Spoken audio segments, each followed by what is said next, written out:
오늘 말씀의 제목은 하나님의 행하시는 역사라는 제목으로 말씀을 보도록 하겠습니다. 오늘 본문에 나오는 욥은 어떤 사람입니까? 1장 1절을 보니까 그 사람은 온전하고 정직하여 하나님을 경외하며 악에서 떠난 자라. 그리고 2절 3절을 보면 하나님의 인정함을 받은 욥이 하나님께 복을 넘치게 받아서 부유한 자요, 또 3절 후반에 보면 동방 사람 중에 가장 훌륭한 자라는 칭찬을 받았습니다. 그런데 이 욥이 사탄의 시험을 받아 가축과 종을 한꺼번에 잃고 심지어는 10자녀들을 한꺼번에 잃는 그런 어려움에 처하게 되었습니다. 또 그 온 몸에는 정수리부터 발끝까지 종기로 고통 중에 처하게 되었습니다. 우리가 성경에 있는 말씀대로 욥이 가족을 잃고 재산을 잃고 온몸에 종기가 났다고 하는 그 말씀이 과연 어떤 말씀이냐? 욥기서 2장에 보면 욥의 친구들이 욥을 위로하려고 왔습니다. 세 사람이 왔는데 2장 12절을 보니까 눈을 들어 멀리 보매 그가 욥인 줄 알기 어렵게 되었으므로 그들이 일체의 소리를 질러 울며 각각 자기의 겉옷을 찢고 하늘을 향하여 뒷걸을 날려 자기 머리에 뿌리고 밤낮 7일 동안 그와 함께 땅에 앉았으나, 우리가 말씀을 읽은 그 욥의 고난이 그냥 그런가 보다 하는 것이 아니고 그 친구들을 볼 때도 욥을 알아보지 못할 정도의 고난 가운데 처해 있다고 했습니다. 오늘 우리가 상고하는 이 본문은 욥의 친구 엘리바스가 욥의 고난을 그 원인을 나름대로 추정하여서 하나님께 구하고 하나님을 의탁함으로써 문제 해결을 시도할 것을 권고하는 내용입니다. 여기 욥기서에 보니까 3장에 보면 1장에서 보면 처음에 고난을 당하실 때는 내가 모태에서 알몸으로 나왔으니까 알몸으로 가는 것이 당연한 것이다 하고 하나님을 원망하지 않았지만은 3장에는 보니까 자기의 생일을 저주합니다. 내가 왜 태어났던가, 우리 부모님이 나를 왜 낳았던가, 내가 태에서 죽었더라면, 그런 말씀들을 하는 것을 보고 엘리바스가 그 욥에게 군면하는 말씀 중에 있죠. 근데 4장 3절에도 보면 욥이 어떤 사람이었습니까? 보라, 전에 내가 여러 사람을 훈계하였고 손이 늘어진 자를 강하게 하였고 넘어지는 자를 말로 붙들어 주었고 무릎이 약한 자를 강하게 하였다. 욥은 평소에 다른 사람에게 권면하고 용기를 주고 그런 말씀을 하는 사람이 있지만은 이제 그가 처한 어려움으로 인해서 이제 욥이 자기의 생일을 원망하는 그런 지경에까지 이르게 된 그 욥에게 엘리바스가 하신 말씀이 하나님의 행하시는 역사를 통해서 하나님의 뜻을 깨닫고 일어날 것을 권면하는 말씀입니다. 그래서 여기 5장 8절에 보면 엘리바스가 하는 말이 나라면 하나님을 찾겠고 내 일을 하나님께 의탁하리라. 이렇게 하시면서 하나님이 행하시는 일을 의탁함으로써 자기의 어려움을 헤쳐나갈 것을 권고하는 내용입니다. 하나님께서 행하시는 일은 너무 크고 위대하시고 광대하시기 때문에 사람들이 자로 재거나 저울로 무게를 다뤄볼 수는 없습니다. 또한 사람의 지혜와 지식으로 이해할 수 있고 이해할 수도 없고 또 청량할 수도 없는 것입니다. 그러나 하나님께서 행하는 일을 하나님이 청량할 수 없고 가늠할 수 없지만은 그러나 하나님의 일을 우리는 체험할 수 있고 느낄 수는 있는 것입니다.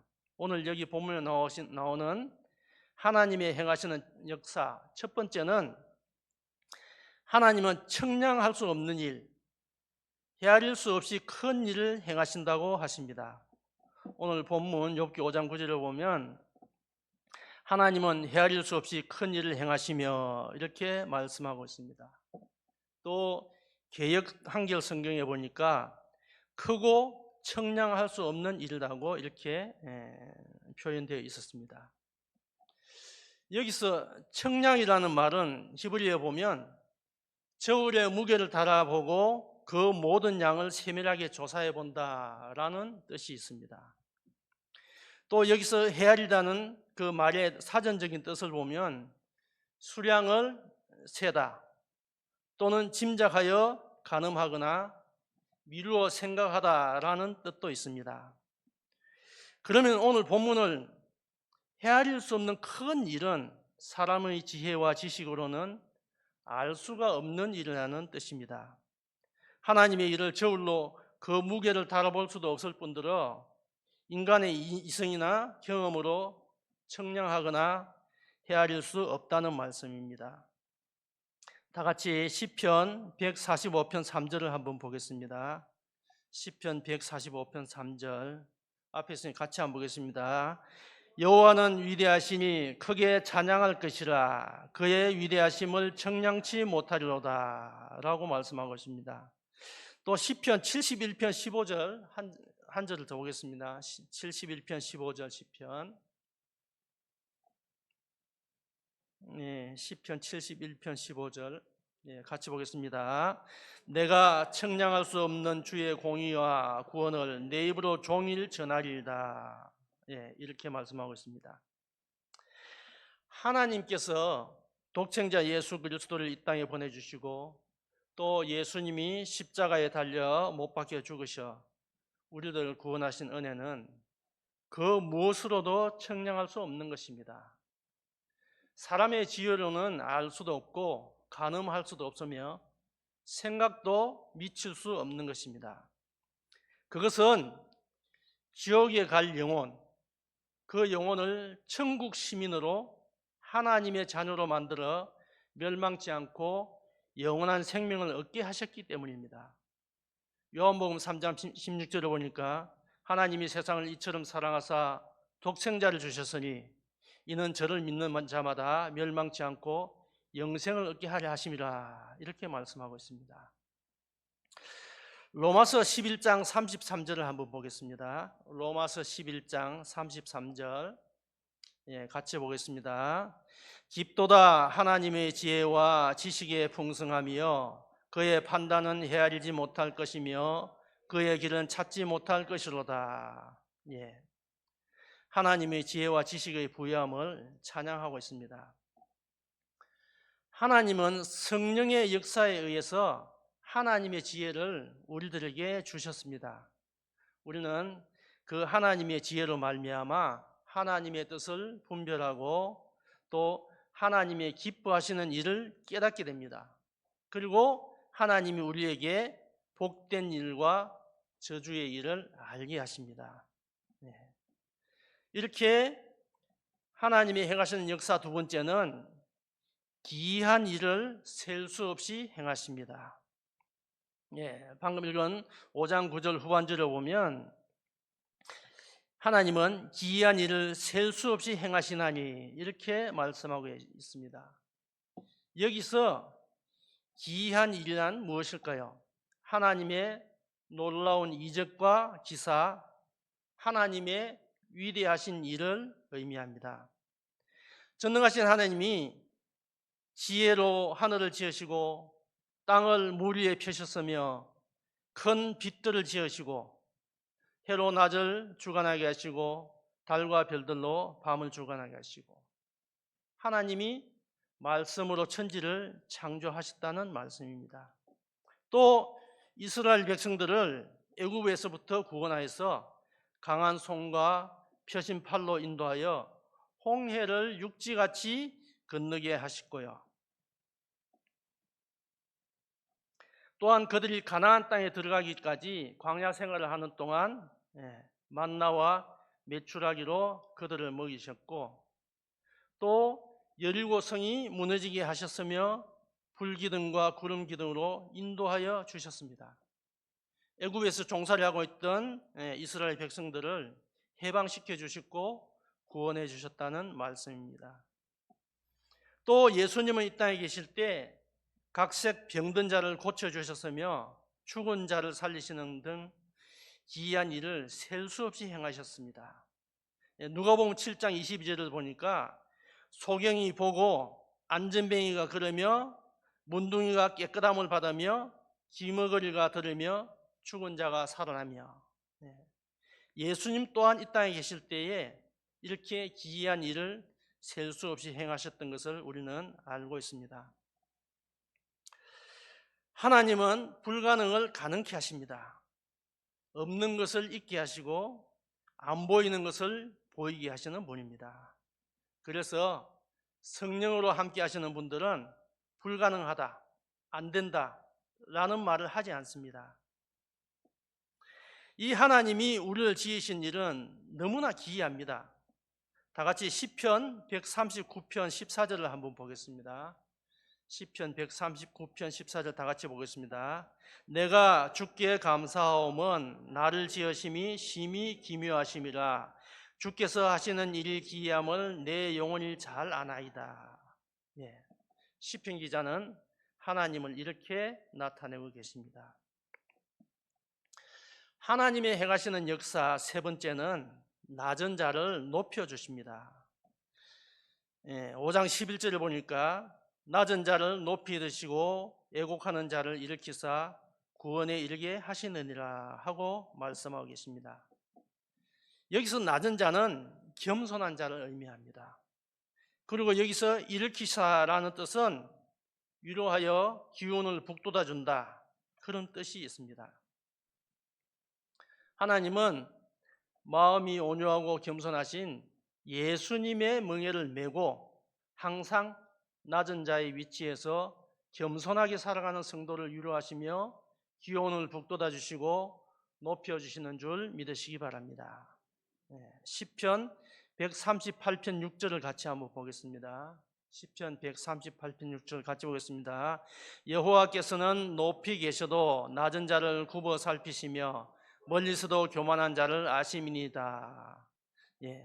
잠언 16장 19절도 한번 보겠습니다. 잠언 16장 19절. 잠언 16장 19절 같이 보겠습니다. 겸손한 자와 함께하여 마음을 낮추는 것이 교만한 자와 함께하여 탈취물을 나누는 것보다 나으니라. 성경은 이렇게 말씀하고 있습니다. 마태복음 18장에 보면 누구든지 이 어린아이와 같이 자기를 낮추는 사람은 천국에서 큰 자라고 했을 거예요. 또 예수님은 이 땅에 계실 때 요한복음 13장에 보면 수건을 가지고 허리에 두르시고 친히 제자들의 발을 씻기시며 겸손의 본을 보여주셨습니다. 하나님이 행하시는 역사 넷째는 가난한 자에게 소망이 있게 하십니다. 5장 16절을 보니까 그러므로 가난한 자가 희망이 있고 이렇게 이야기하고 있습니다. 여기서 가난한 자라는 것은 악인들로부터 까닭 없이 고난을 당하고 있는 그런 자를 의미합니다. 5장 15절을 보니까 하나님은 가난한 자를 강한 자의 칼과 그 입에서 또한 그들의 손에서 구출하여 주시나니 이렇게 말씀하고 있습니다. 하나님은 반드시 악인들로부터 까닭 없이 고난을 당하고 있는 자에게 소망을 주십니다. 사람이 가난하면 앞뒤 좌우에 소망이 없는 것 같이 보입니다. 그러나 이렇게 보여도 하나님께서 역사하시면 그 길을 열어주십니다. 가난한 자에게 소망을 주시는 하나님의 역사를 바라보고 믿음에 부유한 자가 되고 물질에 부유한 자가 되시기를 기도드립니다. 마태복음 5장 3절을 같이 한번 보겠습니다. 마태복음 5장 3절 같이 보겠습니다. 심령이 가난한 자는 복이 있나니 천국이 저희 것이며. 마음이 가난한 자에게 천국의 소망을 주셨습니다. 하나님의 행하시는 역사 다섯 번째는 아프게 하시다가도 싸매 주십니다. 5장 18절을 보면 하나님은 아프게 하시다가 싸매시며 상하게 하시다가 그의 손으로 고치시나니 이렇게 말씀하고 있습니다. 하나님은 자기 백성들이 부패한 부분이 더욱 확대되므로 죄가 깊어짐으로 말미암아 찾아올 그 큰 고통을 미연에 방지하기 위해서 때로는 아프기도 하시고 상하기도 하십니다. 그러나 반드시 아픈 곳을 싸매시고 상한 부분을 그 손으로 고쳐주시는 분이십니다. 욥은 사탄의 시험으로 인하여 재물과 자식을 모두 잃고 질병까지 걸렸습니다. 그러나 하나님을 원망하지 않고 믿음을 지킴으로써 하나님의 싸매주시고 고쳐주심으로 건강이 회복되고 재물과 자녀가 갑절로 회복되는 더 큰 축복을 받았습니다. 사랑하는 성도 여러분, 욥은 까닭없이 고난을 받았습니다. 우리도 알지 못하는 가운데 여러 가지 시험과 환난, 고난을 받을 때가 있습니다.